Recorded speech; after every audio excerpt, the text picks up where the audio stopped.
Hi, I'm Matt Stokely, a member of the Labor and Employment Department at Pickle, Schaefer, and Ebling, and I'm talking to you today about unemployment claims. This is a situation when the employee gets terminated or sometimes quits and then files an unemployment claim. What is the employer's obligation? What should the employer do? And how much effort and resources should be involved in defending the claim?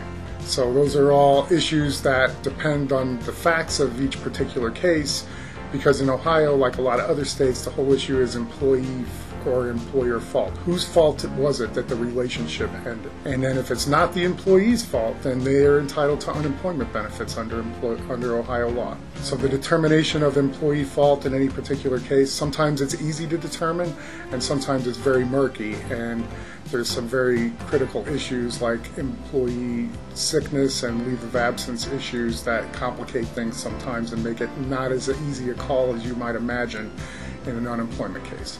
And so that's what I do. When I'm called, I frequently get involved in these things, and people call me, ask me, is this worth it procedurally for me to get an attorney or not?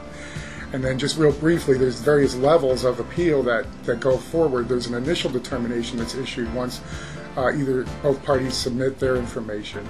Then there's a redetermination decision that's issued if either party appeals from that initial determination. At the third stage of review is when the matter gets transferred to the review commission, and then there's a hearing or a little mini trial on the issue of whether or not there was just cause for the employee to separate or not.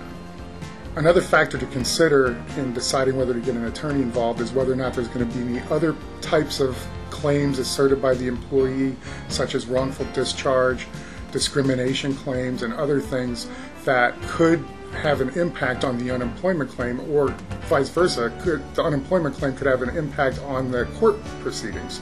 So that's also an important reason to get an initial attorney involvement to determine how is the best way to proceed with the unemployment claim. If you have any questions, just contact me at the information below.